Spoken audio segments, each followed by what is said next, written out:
하나님 말씀 봅니다. 신약성경 누가복음 1장입니다. 57절에서 66절까지 한 절씩 교독합니다. 엘리사벳이 해산할 기한이 차서 아들을 낳으니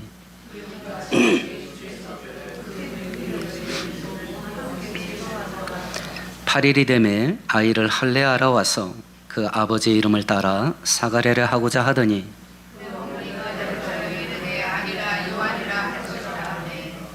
그들이 이르되 네 친족 중에 이 이름으로 이름한 이가 없다 하고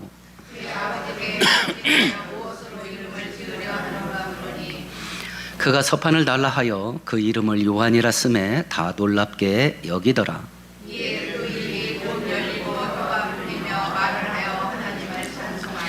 그 근처에 사는 자가 다 두려워하고 이 모든 말이 온 유대 산골에 두루 퍼지매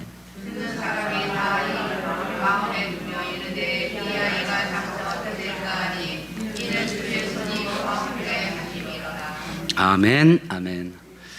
누가복음은요, 이방인 성도였던 의사 누가라는 사람이 초신자들과 불신자들에게 하나님이신 예수님, 그 예수님은 우리와 똑같은 사람으로 이 땅에 태어나셨다라고 하는 부분을 증거하기 위해서 기록한 성경이고요. 그래서 예수님의 태어나기 전 상황과 예수님의 어린 시대 상황을 다른 복음서보다 더 많이, 더 자세하게 기록된 성경이에요. 그 예수님이 이 땅에 오시는 길을 미리 준비하는 사명을 가지고 이 땅에 태어날 세례 요한이 오늘 본문에는 예언대로 출생하는 사건을 기록한 게 오늘 본문이에요. 그리고 그 아이의 출생을 할례받는 날에 사가랴가 성령의 감동으로 하나님께 찬양하는 내용을 기록한 것이 오늘 뒷절에도 계속 나오는데요. 오늘 이 사가랴의 찬양 속에서 하나님께서 우리들에게 교훈하는 게 뭐냐면 하나님께서 우리들에게 주시려고 하는 최고로 귀한 축복이 뭐냐, 이걸 오늘 우리들에게 가르쳐 주셔요. 새로운 시대에 하나님께서 구약 시대에 꽁꽁 숨겨놨다가 오늘 비로소 내가 너희들한테 주려고 하는 제일 귀한 게 요거다라고 알려주시는 것이 오늘 본문이에요. 이제 예언된 대로 사가랴가 아들을 낳게 되는데 언제 낳는가 보십시다. 57절만 같이 읽어볼까요? 엘리사벳이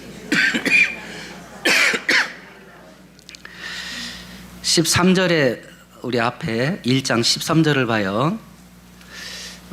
가브리엘 천사가 사가랴에게 찾아와서 뭐라고 말했냐면 너의 간감이 들렸다라고 하면서 너 아들 낳을 거다 이렇게 말을 합니다. 사가랴가 뭘 기도했는지 기록되어 있지 않는데 너의 기도가 들림 받아서 네가 아들을 낳을 거다라고 하는 거 보니까 자식이 없었던 것 같고요. 아들 낳기를 위해서 사가랴가 기도했던 것 같습니다. 이때 당시에 유대인들은 평균 15살 정도에 결혼을 했다 그렇게 알려져 있습니다. 그런데 지금 이 사가랴가 나이가 얼마나 됐냐?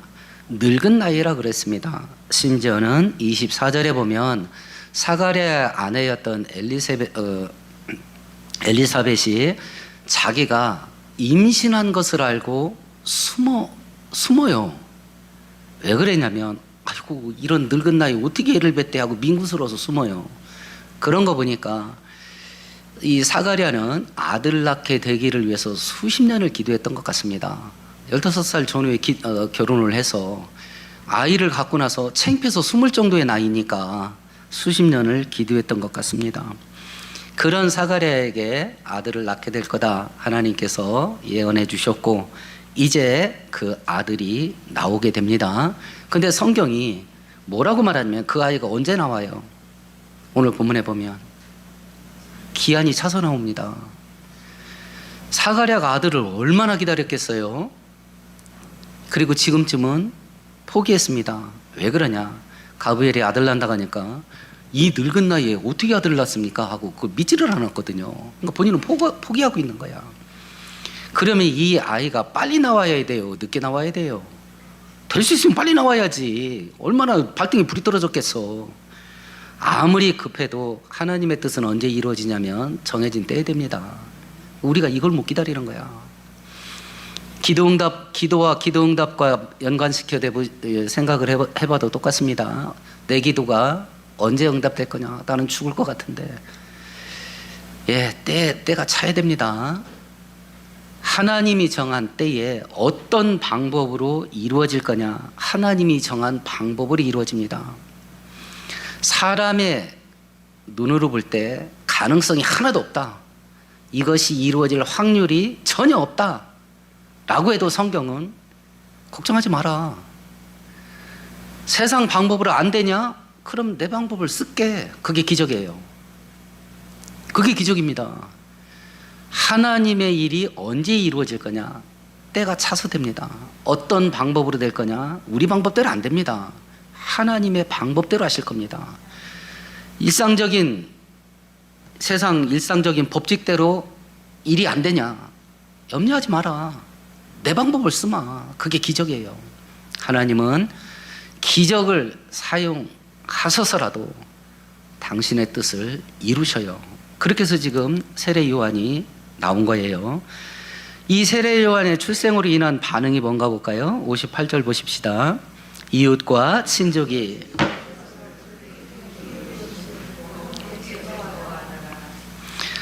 주변 사람들이 다 기뻐했습니다. 물론 당사자들도 기뻤겠지요. 생각을 해보십시다. 내 인생이 언제 즐거워질 수 있을까? 내 인생 속에 언제 기쁨이 올 수 있을까? 이렇게 되면 될 것 같다 라고 생각하는 것들이 있을 겁니다. 그럼 그 일이 어떻게 될 거냐? 라고 하면 다들 복잡해질 겁니다. 이렇게만 되면 얼마나 좋을까 하는 게 있을 거예요. 바람들이. 그러면 다음 질문을 던져보세요. 대체 어떻게 해서 이렇게 됐으면 좋겠다 하는 걸 이뤄낼 수 있을까? 그 다음부터는 복잡해져. 왜냐하면 방법이 없거든요. 요한이라는 이름의 뜻이 뭐예요? 여호와는 은혜로우시다라는 뜻이에요. 은혜가 와야 돼요. 하나님이 은혜 주시면 우리 인생 가운데 즐거움이 올 수 있습니다. 하나님이 은혜 주시면 우리 인생 가운데 기쁨이 회복될 수 있어요. 그래서 지금 그럼 내가 뭐 해야 되냐? 은혜 받는 일에 목숨 걸어야 돼요. 하나님의 말씀은요 단순해요. 어떻게 내 인생에 기쁨이 올 수 있냐? 은혜 받으면 된다. 그러면 나는 뭐 해야 되냐? 그 은혜 받는 일에 목숨 걸어야 된다. 근데 여기서부터는 꼬여버려. 여기서 꼬여버린다니까요. 현대 기독교인들이 내 인생을 기쁘게 하고 즐겁게 할 하나님의 은혜 받는 일에 인생을 갈아넣지를 않아. 그럼 이걸 모르냐? 알죠. 제가 뭐 새로운 거 얘기했습니까? 하나님이 은혜 주시기만 한다면 뭔 일이 안 일어나겠어? 그럼 내가 할 일이 뭐예요? 은혜 받는 일에 내 인생 갈아넣어야 될 거 아니에요. 근데 또 그건 또 안 해. 여기서 인생이 꼬여버린다니까요. 현대 기독교인들이. 성경은 단순합니다. 단순해요. 우리가 그 단순한 걸 못 받아들여서 그래. 하나님 여호와는 은혜로우시다라는 요한이 이 가정에 태어나니까 주변이 다 기쁨이 넘쳐. 그러면 내 인생 내 가정 속에 어떻게 해야 즐거움과 기쁨이 부어질 수 있겠냐? 하나님 은혜 주시면 됩니다. 그러면 지금 내가 해야 될 일이 뭐냐? 은혜 받는 일에 목숨 거는 거예요. 어떻게 하나님의 은혜가 부어지냐? 오늘 본문에서도 말하지만 성경이 말합니다. 그걸 우리들이 모르는 게 아니에요. 그걸 단지 안 할 따름이에요. 창세기 21장에 보면요, 똑같이 늙은 사라가 나이 90대서 아들을 낳습니다. 아들을 낳고 그 이름을 뭐라고 지어요? 이삭이라고 짓습니다. 그리고 이렇게 말합니다. 사라가 이르되 하나님이 나를 웃게 하시니 듣는 자가 나와 함께 웃으리로다. 할머니가 애를 낳았으니까. 근데 그 이삭이라는 단어의 뜻이 뭐냐? 웃다에 웃다. 하나님이 은혜 주시면 웃을 수밖에 없는 일이 있다니까요. 그리고 이 가정이 지금 그 일이 일어나게 된 거예요. 이제 요한이 태어났습니다.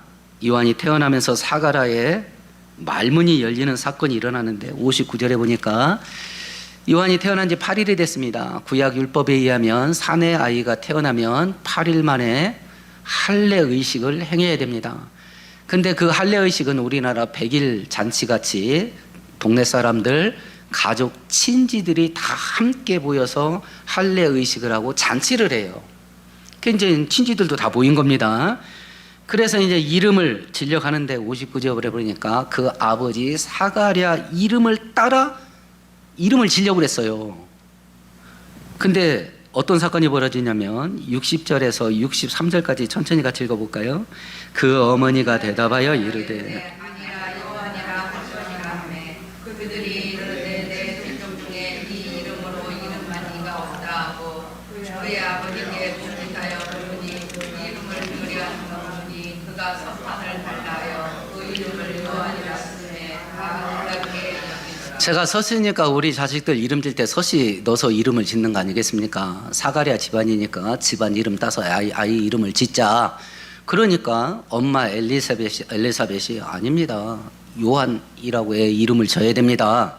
그러니까 집안 사람들이 다 놀라는 거예요. 아니 우리 집안에 이런 이름 쓰는 게 우리 집안의 전통이 아니오 하고 반대를 합니다.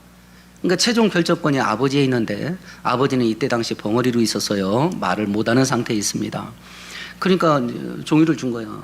애 이름 뭘로 줄 건지 써라. 그러니까 요한이라고 짓는 거예요. 요한이라고. 요한의 이름이 뜻이 뭐라겠죠? 여호와는 은혜로우시다라는 이름의 뜻이 요한이라고 그랬습니다. 구약 성경 마지막 선지자 말라기 선지자 이후로 죄와 불순종 때문에 하나님이 침묵해버려요. 우리가 자식 키울 때 부모가 자식에게 이런저런 경우를 합니다. 죽으라고 안 들어. 그러면 나중에 부모가 어떻게 해요? 아무 말도 안 해. 할 말이 없어. 뭔 얘기를 해도 들어먹어야지. 그럼 부모가 입을 닫아버려요. 그 기간이 400년이야. 그 기간이 400년이에요. 그 400년 암흑의 시대입니다. 어둠이 덮였습니다. 소망이 사라졌어. 그리고 이제 하나님이 은혜의 문을 열려고 그래. 여호와는 은혜로우시다라는 이름의 요한이 태어났다니까요. 은혜의 문을 하나님이 여셔. 근데 그걸 주변 사람들이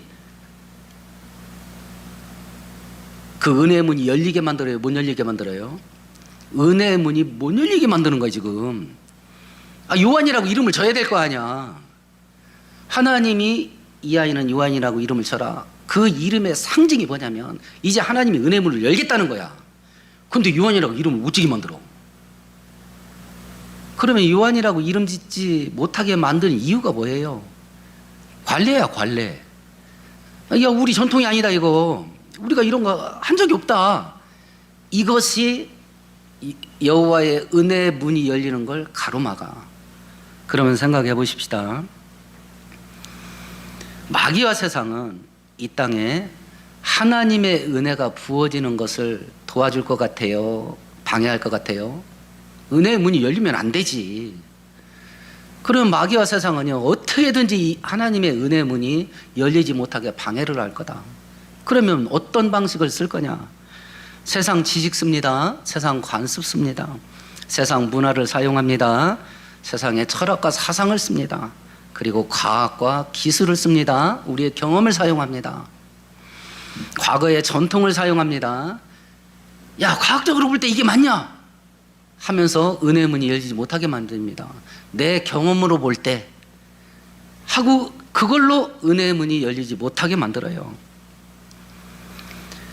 지금 하나님께서 내 인생 가운데 은혜의 문을 여시려고 그러는데 그 은혜의 문이 열리지 못하게 만드는 게 나일 수 있어요. 하나님은 내 인생에 은혜의 문을 열어주고 싶어. 근데 막 이것저것 들이대면서 그 은혜의 문이 열리지 못하게 만들어. 누가요? 내가. 하나님은 내 인생 속에 은혜의 문을 여시려고 그래. 근데 나는 이것저것 다 끌어당기면서 은혜의 문이 열리지 못하게 만들어. 누가 그 짓을 하냐? 내가 스스로 한다. 내가 스스로. 그러면 이 은혜의 문이 닫히려고 하는데 이 은혜의 문을 여는 게 뭐냐? 우리 64절 같이 읽어봅니다. 이에 그 입이 곧 열리고. 그동안 사가랴가 말을 못하고 벙어리로 있어요. 벙어리로 된 이유가 뭐냐면 18절 때문에 그래요. 1장 18절로 다시 가보십시다. 사가랴가 천사에게 이르되 내가 이것을 어떻게 알리오 내가 늙고 아내도 나이가 많으니라. 가브리엘 천사가 너 아들 날 거다. 그러니까 사가랴가 대답한 거예요. 내가 이것을 어떻게 알리오? 내가 이렇게 늙었는데. 우리 한글 성경은 이렇게 번역됐습니다만 현대말로 번역된 성경은 이렇게 되어 있습니다. 이 말을 들은즉 사가랴가 저는 늙은이입니다. 내 아내도 나이가 많습니다. 무엇을 보고 그런 일을 믿으라는 말씀입니까? 이렇게 된 거예요. 그러니까 원뜻은 뭐예요? 나 못 믿겠습니다. 그 얘기를 한 거예요. 나 못 믿겠다고. 나도 늙고 아내도 늙었는데 무슨 애입니까? 나 못 믿겠습니다. 이렇게 말을 했어요. 이 의심 그리고 이 불순종이 어떤 징계를 불러하냐면 20절을 불러온 거예요. 같이 읽어보십시다. 보라 이 일이 되는 날까지 내가 말 못하는 자가 되어 능히 말을 못하리니 이는 내가 내 말을 믿지 아니함을 보니와 내가 이르면 내 말이 이루어지리라. 그러니까 가브리엘 천사가 정확하게 핵심을 뚫어본 거예요. 네가 내 말을 안 믿었다. 안 믿었다. 그러니까 현대말 번역이 맞아요. 나 못 믿겠습니다. 그러니까 가브리엘 천사가 뭐라고 말했냐? 그러면 네 애 낳을 때까지 너 벙어리로 지내라. 이렇게 말했어요. 죄와 불순종이 뭘 막은 거예요? 은혜를 막은 거예요. 그래서 순종해야 돼요. 하나님을 위해서 해드리는 게 아니라니까요. 죄와 불순종이 은혜를 막아요. 내 인생을 복되게 하기 위해서 순종해야 돼요. 요한이라고 이름을 딱 지었잖아요. 그러니까 그 결박이 끊어졌어요. 그리고 말을 하게 된 거예요. 말을. 우리가 신약 성경을 읽어보면 예수님이 제일 많이 화낸 게 뭐예요? 예수님이 화를 제일 많이 냈어. 그 주제가 있어. 주제가 죄 짓는 거 보고 그랬을까요? 물론 죄 짓는 것도 책망을 했습니다. 근데 그거보다 더 많은 분노를 하시고 책망을 한 게 있어요. 그게 뭐냐면 믿지 않는 거예요. 믿지 않는 거. 제자들이 3년 반 동안 예수님 따라다니면서 제일 많이 혼난 게 불신이요. 불신. 어리석은 자요. 왜 의심하였느냐. 이걸 막 계속 혼났어. 그럼 하나님을 제일 기쁘게 해드리는 게 뭘까요? 끝까지 믿는 거야. 끝까지 믿는 거. 딱 보니까 이건 도저히 믿을 수가 없어. 그래도 믿는 거야. 이걸 하나님이 제일 기뻐하셔요. 그리고 히브리서 11장 믿음장 있잖아요. 믿음이 없이는 히브리서 4장에서는 믿음이 없이는 하나님을 기쁘시게 못한다 라고 하면서 히브리서 11장에 믿는 것, 믿음은 바라는 것들의 실상이요. 보이지 않는 것들의 증거니 하면서 2절에 뭐라고 말하냐면 선진들이 이루어서 증거를 얻었다. 증거를 얻었단 말이 뭐냐면 인정받았다는 뜻이에요. 우리 믿음의 조상들이, 우리 조상들이 하나님을 믿는 믿음으로 인정을 받았다. 믿음을 보고 오케이 통과. 하나님께 인정받는 길이 뭐냐? 하나님을 믿는 거예요. 끝까지 믿어야 돼. 끝까지. 근데 이 자동기계 계산기가 막 계속 계산하는 거야. 나도 모르게 계속 계산해. 그리고 답을 항상 빨리 내. 안 돼 막 계속 내는 거야. 근데 나도 모르게 막 쭉 따라가. 그러니까 인생에 소망이 없어. 안 되는 거 투성이니까. 근데 하나님이 우리를 인정할 때 언제 인정하냐? 우리의 믿음을 보시고 오케이 통과. 이걸 인정한다는 거야. 이걸. 근데 안 믿어. 예수님께서 야, 너 진짜 믿음 좋다라고 대놓고 칭찬한 사람이 신약 성경에 딱 두 사람이에요. 마태복음 8장에 이방인 로마 군인 백부장이에요. 자기 하인이 병들어 죽게 됐습니다. 근데 유대교로 개종을 한 것 같아요. 그러니까 로마인 신분으로 유대인 회당을 지어줬어. 그리고 자기가 구약의 여호와 하나님을 믿어. 그러니까 동네 사람들이 이 사람 부탁은 들어줘야 됩니다. 그렇게 해서 이제 그 집에 가는 거예요. 하인을 보냈습니다. 제가요, 예수님 우리 집에 오는 걸 내가 감당을 못 하겠어요. 그냥 거기서 나으라고 하시면 나을 것 같아요. 저도 제 부하들한테 이거 해 하면 부하들이 알아서 합니다. 내가 딱 당신 보니까 권위자입니다. 당신이 거기서 말해도 내 하인이 나을 겁니다. 이야기를 가는 도중에 길에서 들은 거예요. 그러니까 예수님께서 아브라함의 백성들 가운데서도 이런 믿음 내가 못 봤다 라고 하면서 그 자리에서 선포하잖아요. 가라 하니까 와보니까 나섰어. 또 하나는 귀신 들린 딸을 갖고 있던 가난한 여자, 이방 여자예요. 은혜 달라고 하니까 나는 자식들한테 줄 떡을 걔한테 줄 수 없다. 걔 취급을 해버린 거예요. 맞습니다. 다 걔 맞습니다. 근데 걔도 주인이 주는 음식 찌꺼기 먹지 않습니까? 은혜 찌꺼기라도 좀 주세요. 그랬을 때 예수께서 여자야 네 믿음이 크다 그랬어요. 그리고 그 자리에서 그 딸이 낳잖아요. 어떻게 해야 하나님 기쁘시게 할 수 있냐? 끝까지 믿으면 됩니다. 믿다가 죽어도 하여튼 믿다가 죽어도 믿어야 돼. 그걸 보시고 하나님이 기뻐하셔요. 하나님 염장 질르는 일이 뭐냐? 끝까지 의심하면 됩니다. 이게 안 돼요. 이거 안 돼요. 계속 그래 보세요. 그러면 은혜 문이 계속 닫혀. 정작 꼬이는 건 누구냐? 자기 인생 꼬이는 거야. 우리 인생이 결박된 게 있을 겁니다. 사가랴는 의심한 것 때문에, 불순종한 것 때문에 혀가 결박됐습니다. 돈이 결박될 수 있습니다. 건강이 결박될 수 있어요. 내 가정이 악한 사슬에 결박될 수 있어요. 주변에 평안이 결박될 수 있습니다. 내 주변하고 사람들하고 다 왼수졌어. 다 왼수졌어. 평안이 결박됐어. 그냥 가장 쉽게 그냥 돈 가지고 얘기해 보십시다. 이 땅에서 돈 없이 가난하게 살면요, 고달픈 일이 진짜 많습니다. 진짜 많아요. 폭우가 막 쏟아집니다. 제가 살고 있는 사택이 오래된 옛날 주택이에요. 이게 또 막 은혜가 막 줄줄 셉니다. 비가 새가 새 들어오는 거야. 이 은혜가 새 들어와야 되는데 이게 비가 새 들어오더라고. 그러니까 비바람 피할 수 있는 내 집 한 채. 이게 진짜 그렇게 되더라고. 사람이 그렇게 돼. 근데 진짜 돈이 없어서 우리 인생 꼬인 거냐? 성경은 아니다. 하나님과 인생이 꼬여서 인생이 꼬인 거다. 그렇게 말합니다. 사가랴가 혀가 왜 꼬였는데? 사가랴가 혀가 왜 꼬였는데요? 돈이 없어서 인생이 꼬인 게 아니다. 하나님과 관계가 꼬여서 인생이 꼬인 거다. 성경 지금 그걸 얘기하는 거예요. 그럼 이 결박이 어떻게 풀어져야 될 거냐? 다른 수 없다. 말씀대로 따라가는 수밖에 없다. 이게 요한이라고 이름 딱 짓자마자 결박이 끊어지잖아요. 어떻게 해야 될 거냐? 순종의 무릎으로 은혜의 문을 열 수밖에 없다. 열 수밖에 없다. 그래서 사가랴가 이 결박이 끊어져요. 이런 모습을 바라보면서 우리가 온전한 믿음 위에 서서요, 우리 인생을 결박하는 그 수많은 악한 사슬이 끊어지게 되는 역사가 있기를 축원드리겠습니다. 그러면서 이제 그 아이를 안고 하나님께 찬양을 하는 거예요. 그 찬양 속에 하나님이 우리에게 주실 최고의 축복이 뭔지를 얘기해 주는 거예요. 그 첫 번째가 68절입니다. 같이 읽어보십시다. 찬송하리로다. 야, 하나님을 찬양해야 된다. 우리들을 속량해 줬다. 속량이 뭐냐면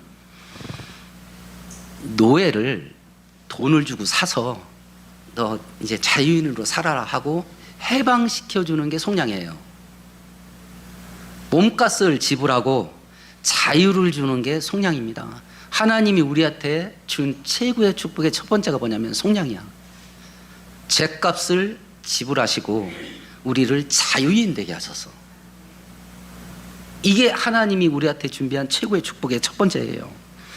요한복음 10장에 보면 예수님께서 십자가에 매달려서 돌아가시기 직전 맨 마지막 하신 말씀, 다 이루었다. 이루다 라는 단어의 뜻이 뭐냐면 잔금 치르다예요. 잔금 치르다. 돈을 다 지불했다. 예수님이 빚지셨나? 외상값 안 갚으셨나? 다 갚았다. 돈을 다 지불했다. 잔금 다 치렀다 하고 돌아가셨어요. 그게 뭐냐면 죄값 치른 거예요. 죄에 대한 값을 예수님께서 다 치렀다 하고 돌아가신 거라니까요. 그래서 우리는 자유인이 된 거예요. 그걸 얘기하는 거예요. 두 번째 축복이 뭐였냐면 69절에 같이 읽어보십시다. 우리를 위하여 하나님이 우리들한테 구원의 뿔을 세웠다. 구원의 뿔. 이건 성막에 간 사람들만 아는 건데, 구원의 뿔이 구약 성경은 뭐냐면요, 성막 문을 열고 딱 들어가면 마당이 성전 뜰이 있어요. 마당이 있는데 그 마당에 있는 것이 뭐냐면 번제단이에요. 노수로 만든 사각통에 통 밑이 뻥 뚫렸어. 상자같이. 그래서 거기다가 불을 떼고 재물을 태우는 거예요. 근데 그 내 구팅에 뭐가 있냐면 솥불과 같이 뿔이 있어. 뿔. 이렇게 내 구팅에 뿔이 있습니다. 근데 그 뿔이 묘한 거야. 번제단에는 뭐가 올라가요? 재물이 올라가죠. 살아서 올라가요? 죽어서 올라가요? 죽어서 올라갑니다. 번제단은 모든 게 죽어서 올라가. 그러니까 번제단은 사형장소예요. 사형장소입니다. 근데 그 번제단 모든 것이 다 죽는 번제단에 뿔을 탁 잡으면 살아. 그 구원의 뿔이 그 번제단 뿔이에요. 번제단 뿔. 열왕기상 1장에 보면 솔로몬이 왕이 됐습니다. 근데 그 셋째 형 아도니아가 반역의 마음을 살살 피웁니다. 그랬을 때에 솔로몬이 왕이 된 것을 알고 성전으로 그때는 솔로몬이 성전 세우기 전이니까요. 성막으로 가가지고 그 번제단 뿔을 잡아요. 그러니까 사람들이 얘기합니다. 아도니아가 성막에 도망가가지고 번제단 뿔을 잡고 있습니다. 그러니까 솔로몬이 어떻게 해요? 살려줘요. 살려줍니다. 구원의 뿔이 그거예요. 죽을 수밖에 없는 자리야. 그게 십자가야. 근데 그 십자가를 붙잡으면 또 살아.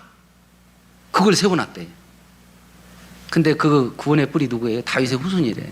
예수님이에요. 예수님이에요.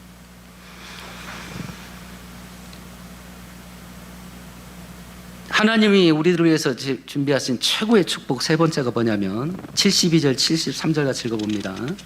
우리 조상을 긍휼히 여기시며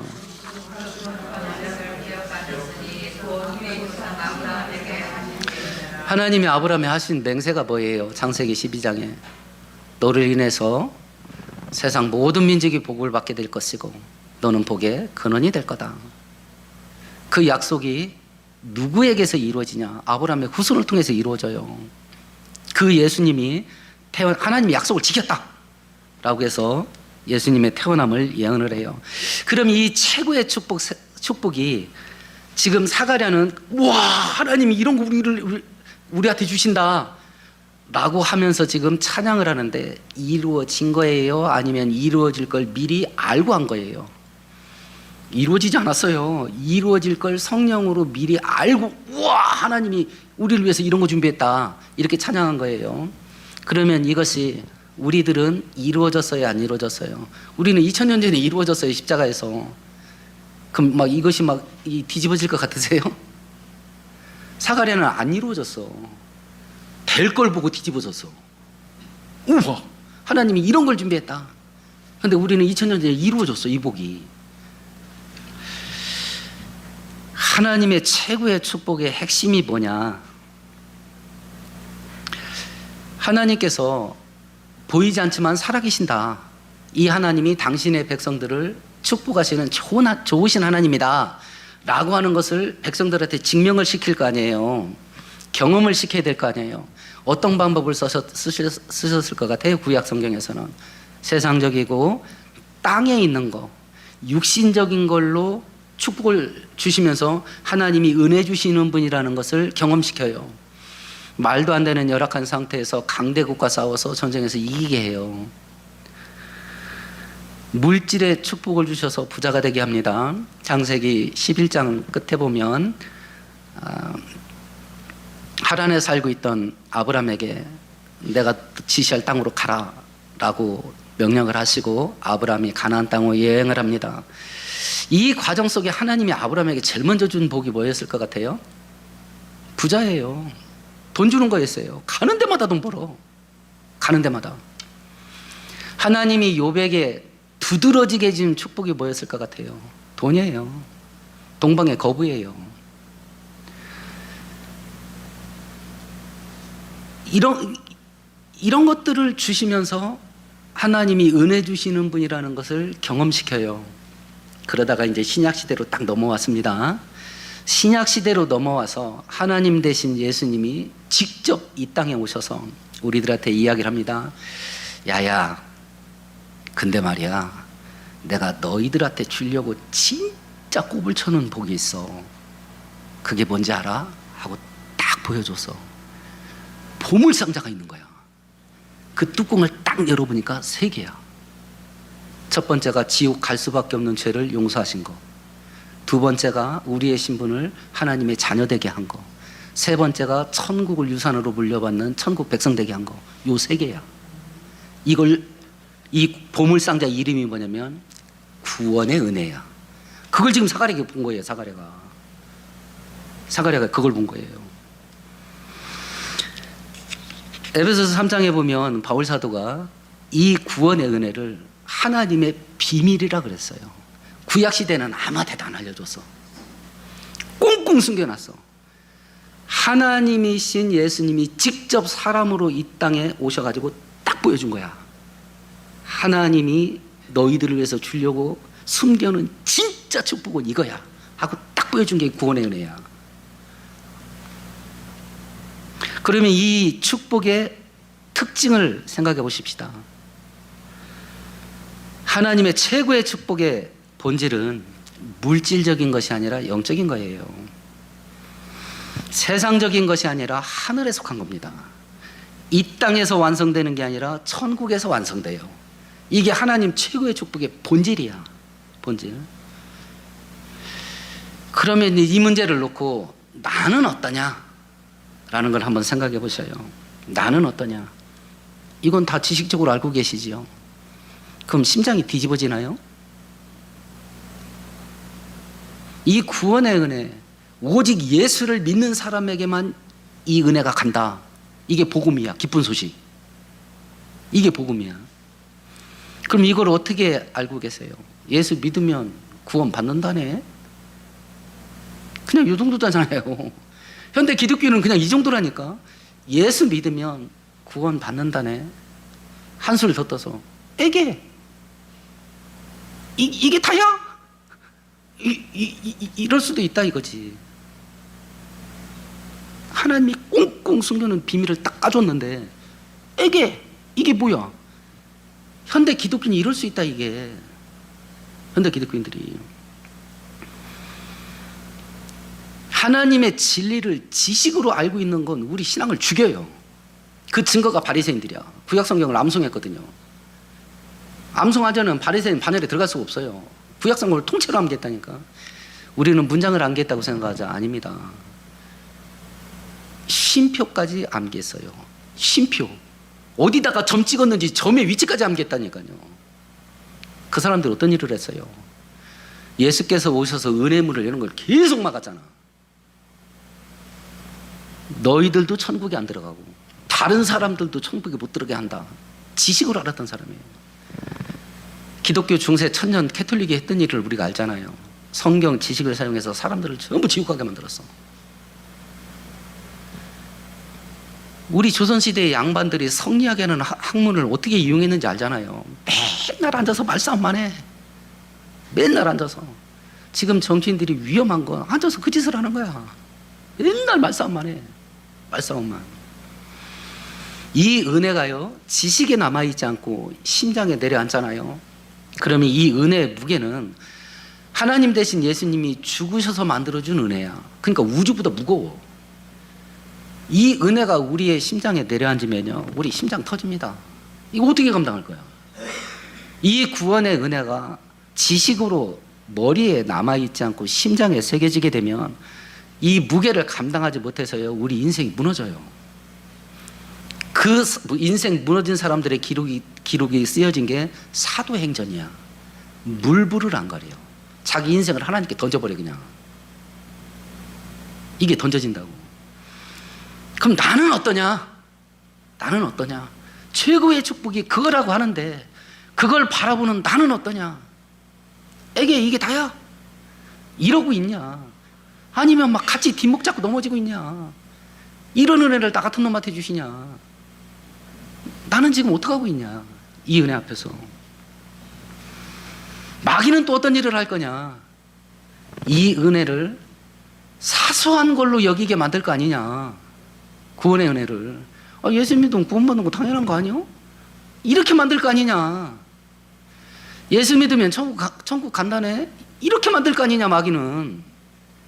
그러면 나는 누구 소리를 듣고 있냐? 성경의 소리를 듣고 있냐? 아니면 마귀와 세상의 소리를 듣고 있냐? 하나님의 최고의 축복은 이 구원의 은혜를 앞에 놓고 지금 내 안에서 일어나는 반응은 어떤 반응이냐라고 하는 것이요.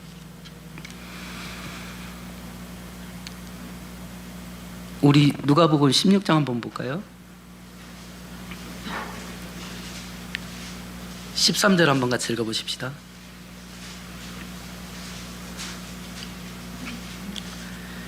집 하인이 두 주인을 섬길 수 없나니 포기를 미워하고 저를 사랑하거나 포기를 중히 여기고 저를 병이 여길 것이니라. 너희는 하나님과 재물을 겸하여 섬길 수 없느니라. 자꾸 하나님 은혜 본질 되시고 축복의 근원 되신 하나님을 지우는 작업을 한다. 거기에 가장 선봉장으로 쓰임받는 게 뭐냐? 돈이다.